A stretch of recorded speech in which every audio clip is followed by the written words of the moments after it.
మీ పిల్లల భవిష్యత్తును దిశానిర్దేశం చేసే విద్యా మహోత్సవ్ Dream9 మీడియా ఆధ్వర్యంలో ఈ ఫిబ్రవరి 1న మన ఖమ్మంలో జరగనుంది.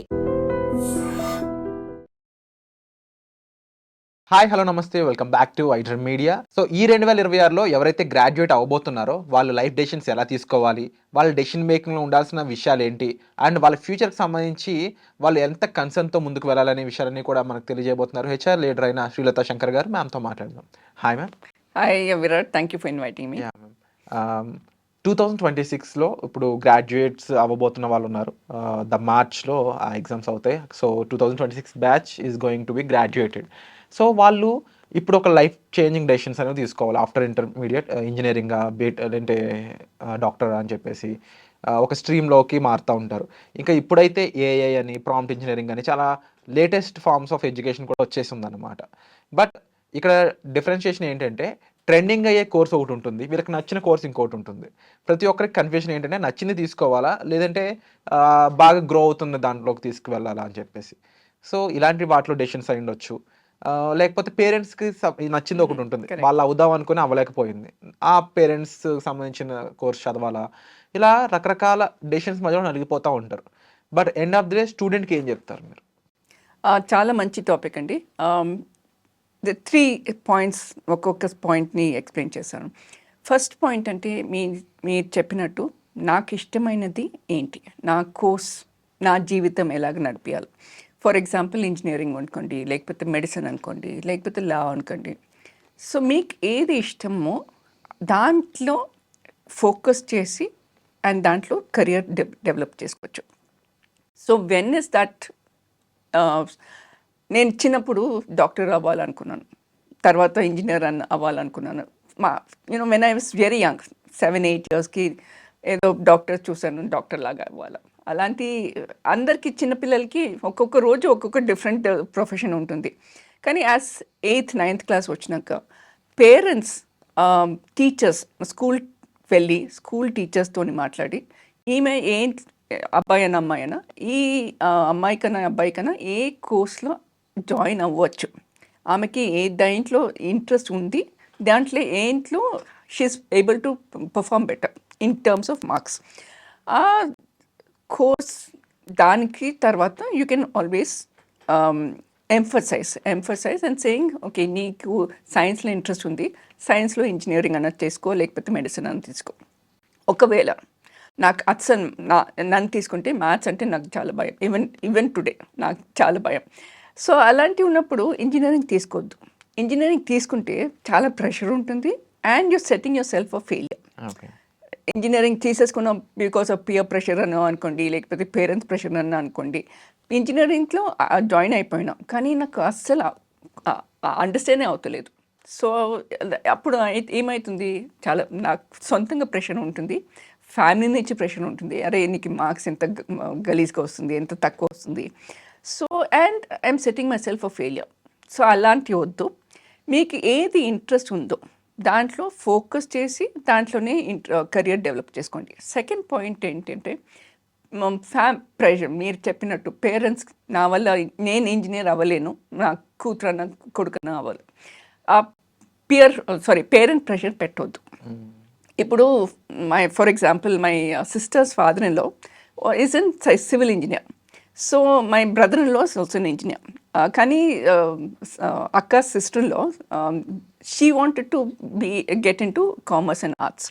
కానీ uncle was pressurising her to get into engineering join అయినాక she said I can't do it. 1 weekలో she just said I cannot do it. And మళ్ళీ బీకామ్లో జాయిన్ అయింది, బిఏనో ఏదో ఒకటి చేసింది. సో అప్పుడు పేరెంట్ ప్రెషర్ పెట్టినాక జాయిన్ అయిపోతారు, కోర్స్ కూడా చేసేస్తారు. One is I can't do it, నా వల్ల అవ్వద్దు, నేను చేయలేను. రెండోది because of parents pressure course join అవుతున్నాను, ఇంజనీరింగ్ కూడా చేసేస్తున్నాను, కంప్లీట్ చేస్తున్నాను, ఇంజనీరింగ్ అన్న కామర్స్ అన్న ఏదైనా చేసేస్తున్నాను, కానీ నా మనసు దాంట్లో లేదు. సో ఎందుకు కెరియర్ అలాగా పాడు చేసుకోవాలి, వద్దు. థర్డ్ పాయింట్ మీరు అన్నట్టు కన్ఫ్యూజన్. నాకు సైన్స్లో ఇంట్రెస్ట్ ఉంది కానీ సైన్స్లో జాయిన్ అవ్వలేను, లాలో జాయిన్ అవుతున్నాను.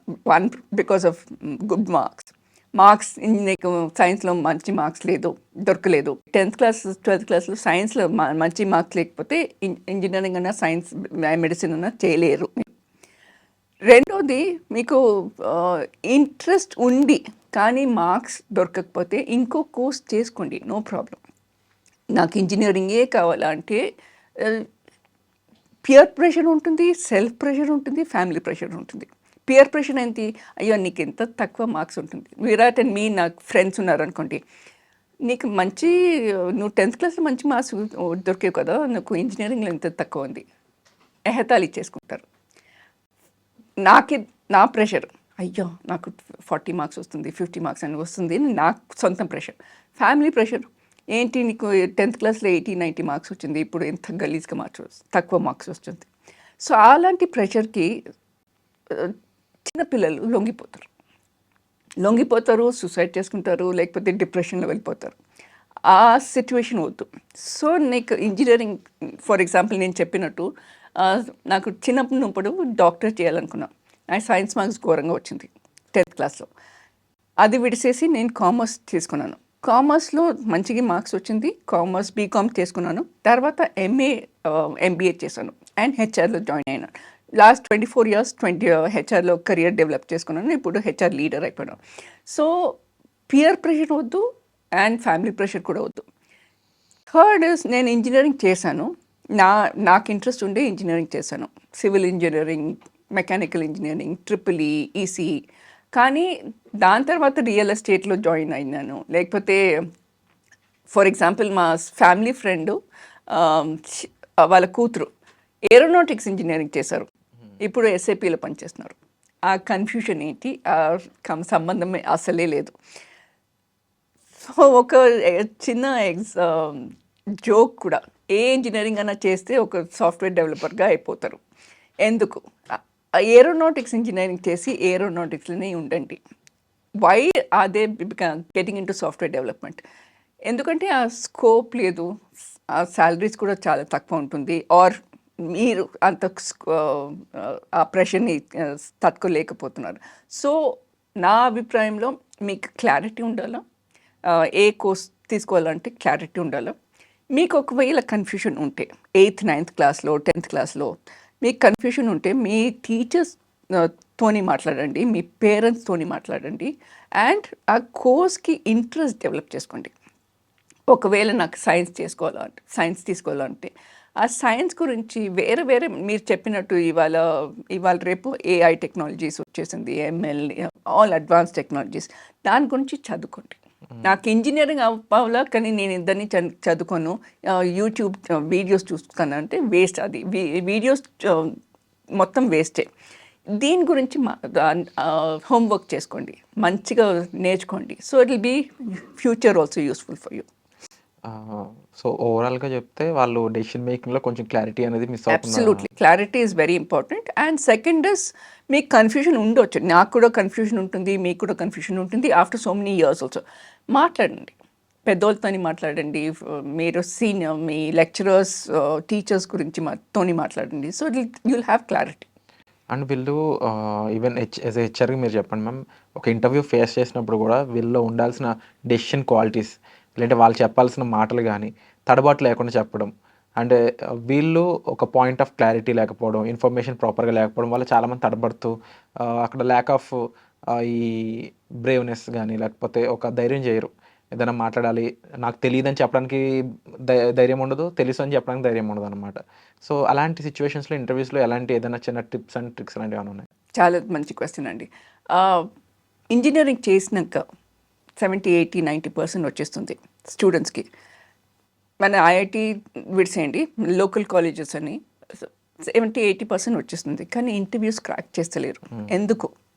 ఎందుకంటే వాళ్ళకి కాన్ఫిడెన్స్ లేదు, మీరు చెప్పినట్టు. సెకండ్ ఇస్, ఇంటర్వ్యూ క్వశ్చన్ అడిగినాక నేను ఎలాగ జవాబు ఇవ్వాలో అలాంటి క్లారిటీ కూడా లేదు.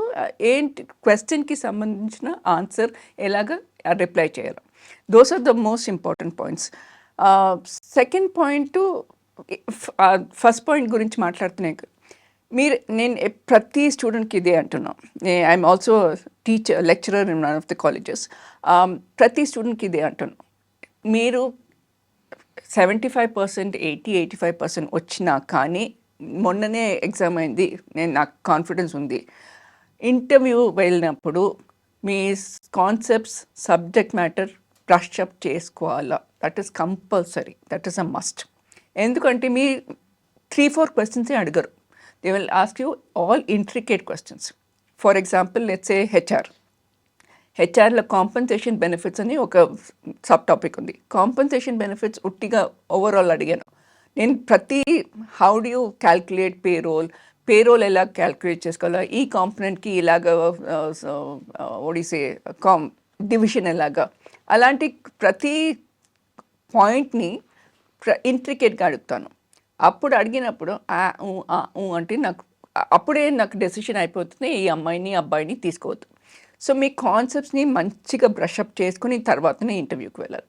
సెకండ్ పాయింట్ ఏంటంటే, మీకు స్టేజ్ ఫియర్ అన్న, ఇంటర్వ్యూ ఎలాగ ఆన్సర్ చేయాలన్న భయం ఉంటే మీ మిర్రర్ తీసుకుని, అందరి ఇంట్లో ఒక ఫుల్ లెంత్ మిర్రర్ ఉంటుంది. ఆ ఫుల్ లెంత్ మిర్రర్లో ప్రాక్టీస్ చేసుకోండి.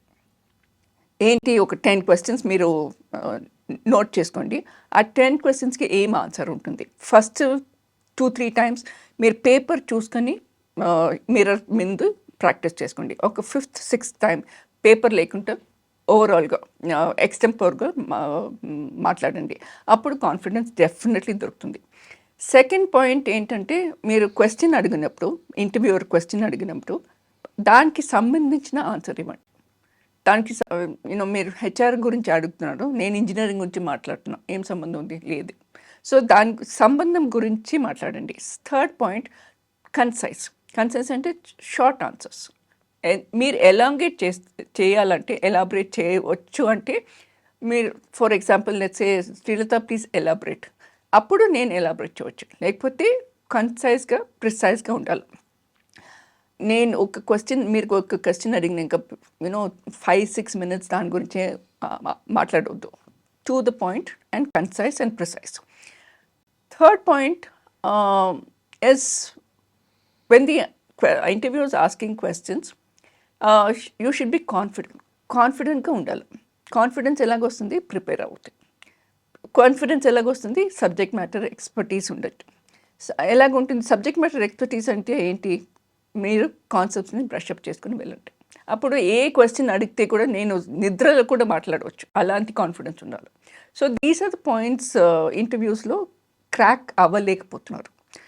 ఎంత కాన్సెప్ట్స్ థరో ఉంటా కానీ 85-90% వస్తే కానీ ఇంటర్వ్యూస్లో క్రాక్ అవ్వట్లేదు. సో డెఫినెట్లీ ఈ చేంజెస్ చేసుకుంటే వాళ్ళు కాస్త బెటర్గా పర్ఫామ్ చేయడానికి ఇంటర్వ్యూస్లో పాసిబిలిటీ అబ్సల్యూట్లీ. సో ముఖ్యంగా స్టూడెంట్స్ అనేవాళ్ళు కాన్ఫిడెంట్గా ఉండడానికి ఇలాంటి టెక్నిక్స్ అనేది మీరు ప్రాక్టీస్ చేస్తూ ఉన్నట్లయితే ఇంటర్వ్యూలో అయ్యి ఉండొచ్చు, లేదంటే లైఫ్లో కూడా కొన్ని సిచ్యువేషన్స్లో ఆన్ పాయింట్ మాట్లాడడానికి, కాన్ఫిడెన్స్తో మీరు రిప్రజెంట్ చేయడానికి పాసిబిలిటీస్ ఎక్కువ ఉంటాయి అన్నమాట. And be precise and concise. Second point in relation to the first point is body language. మీరు క్వశ్చన్ అడిగినప్పుడు నేను మీ ఐస్ని చూసుకోవాలా, మీ ఫేస్ని చూసుకోవాలా. అక్కడేమో ఈవెంట్ అవుతుంది, అక్కడ చూసుకొని, ఇక్కడ అదే చెట్టు మంచిగా ఉంది, అక్కడ మంచిగా ఉంటుంది. మీరేమనుకుంటారు, ఈ అమ్మాయికి she's not very serious about the job. ఇక్కడక్కడ చూస్తే she's not very serious about the job. ఏమన్నావని వెనకాల మీకు ఇలాంటి ప్రతి కంపెనీస్లో గ్లాస్ డోర్సే అవుతుంది, గ్లాస్ డోర్సే ఉంటుంది. గ్లాస్ డోర్ అయిపోయి ఇక్కడక్కడ తిరుగుతారు, ఇక్కడక్కడ వాటర్కి తీసుకుంటారు, ఎక్కడో వెళ్తారు. సో ఇక్కడక్కడ చూస్తే మీకు ఏమనిపిస్తుంది, ఈ అమ్మాయికి she's not serious about the job. Second is అలాగంటే హ్యాండ్ మూమెంట్స్ అయినా ఉండండి, లేకపోతే ఐ మూమెంట్స్ అయినా ఉండండి. ఇలా కూర్చుంటారు, ఇప్పుడు ఇది డెస్క్ అనుకోండి, ఇలా కూర్చుంటారు. All these body language is completely no. You should be very confident. మీరు ఇలాగా కూర్చోండి, లేకపోతే you should cross your legs and sit, but don't keep on shifting. ఇంకోటి, చాలా వరకు మనుషులకి ఈ లెగ్ ఇలాగ చేస్తూనే ఉంటారు. అదేంటి నర్వస్నెస్ అంటారు, లేకపోతే she's not very serious about the job. ఏదో సరదాగా ఇంటర్వ్యూకి వచ్చాను, మా ఫ్రెండ్స్ వెళ్తున్నారు, నేను టైం పాస్కి వెళ్ళాను. ఆ టైం పాస్ వేస్ట్ చేయవద్దు, మీకు టైం వేస్ట్ చేయవద్దు, ఇంకో మనిషి టైం వేస్ట్ చేయవద్దు. అండ్ థర్డ్ పాయింట్ వస్తే, ఇప్పుడు కంపెనీస్కి చైర్స్ ఆల్ వీల్స్ ఇక్కడ ఇప్పుడు ఇలా తిరుగుతూనే ఉంటాయి. మీరు ఏమనుకుంటారు? ఉండడం కరెక్ట్ కాదు. ప్లేఫుల్నెస్ కూడా లేదు, మీరు ఇలా తిరుగుతూనే ఉంటారు. మీరు ఏమనుకుంటారు, ఈ అమ్మాయికి she's not serious and she's very distracting. ప్రతి దానికి షీఈ్ గెటింగ్ డిస్ట్రాక్టెడ్. ఇప్పుడు ఇంటర్వ్యూస్లో డిస్ట్రాక్ట్ అయిపోతున్నా, మీరేమనుకుంటారు, నెక్స్ట్ జాబ్ వచ్చినప్పుడు ప్రతి దానికి డిస్ట్రాక్ట్ అయిపోతుంది, she's not the right fit. So అప్పుడే నేను ఎంత బాగా ఇంటర్వ్యూ చేసినా కానీ these are some points which will say she's not good fit for the company. So body language is also very important, confidence is important, brush up your concepts. So వీటితో పాటుగా అంటే వాళ్ళ సివిక్ సెన్స్, యూజువల్లీ వాళ్ళు మాట్లాడే విధానంలో హంబుల్గా ఉండడం కానీ, arrogance absolutely no, arrogance చూపించచ్చు. నేను ఒక చిన్న ఎగ్జాంపుల్ ఇస్తాను. ఫర్ ఎగ్జాంపుల్ విరాట్ శ్రీలతని ఇంటర్వ్యూ చేస్తున్నాను. సో ఫస్ట్ నా గురించి అడుగుతున్నారు, దాంట్లో మీ ఫాదర్ నేమ్ ఏమి అంటారు, నా ఫాదర్ నేమ్ జిఎస్ శంకర్ అంటారు. ఒక 2-3 minutes తర్వాత what's a father's name, G S Shankar. Third point, నేను CV చూస్తున్నాను, మీ ముఖం కూడా చూస్తలేరు, what's a father's name, G S Shankar. Shankar is a very common name, very simple name. మళ్ళీ నేను నా ముఖం కూడా చూసలేరు, what's a father's name, G S Shankar. నేను ఉట్టి జయశంకర్ అంటలేదు. సెకండ్ టైం అంటున్నప్పుడు జిఎస్ శంకర్ అంట, థర్డ్ టైం అన్నప్పుడు జిఎస్ శంకర్ అంట. అదేంటి, స్ట్రెస్ ఇంటర్వ్యూస్. ఎందుకు, మీరు సింపుల్ పేషెన్స్, సింపుల్ క్వశ్చన్, మా ఫాదర్స్ నేమ్కి జాబ్కి ఏం సంబంధం లేనే లేదు, కానీ ఎందుకు అడుగుతున్నారు మీరు 3-4 times అదే క్వశ్చన్ ఎందుకు అడుగుతున్నారు, స్ట్రెస్ లెవెల్ చూస్తున్నారు. నేనే GS Shankar or GS Shankar అంటే మీకు అదే స్టేట్మెంట్ లాగా, ఒక బ్లాంక్ స్టేట్మెంట్ లాగా, ఈ అమ్మాయికి స్ట్రెస్ లెవెల్ చాలా ఎక్కువ, she cannot manage. Those are simple questions అడుగుతారు ఇంటర్వ్యూస్లో. మీ స్ట్రెస్ లెవెల్ చూస్తారు, మీరు ఎంతవరకు కలిసి పని చేసుకుంటే కేపబిలిటీ ఉంది అని చూస్తారు. So these are small points. You should not 10 సారి అని అడగండి మా ఫాదర్స్ నేమ్, జిఎస్ శంకర్ అడగండి. సో ఓవరాల్గా ముఖ్యంగా గ్రాడ్యుయేషన్ దగ్గర నుంచి మొదలు పెట్టుకుని డెసిషన్ మేకింగ్ అయి ఉండొచ్చు, కాన్ఫిడెన్స్ లెవెల్స్ అయి ఉండొచ్చు, సివిక్ సెన్స్ అయి ఉండొచ్చు, and being having clarity and being confident, ఇవన్నీ కూడా చాలా ఇంపార్టెంట్ విషయాలండి. ఇవి జస్ట్ ఇంటర్వ్యూకి, ఎడ్యుకేషనే కాదు, ఓవరాల్ లైఫ్కి కూడా ఉపయోగపడే విషయాలు. అండ్ ఇవి మాకు క్లియర్గా అనలైజ్ చేసి ఎక్స్ప్లెయిన్ చేసినందుకు thank you so much. Thank you so much. Thank you.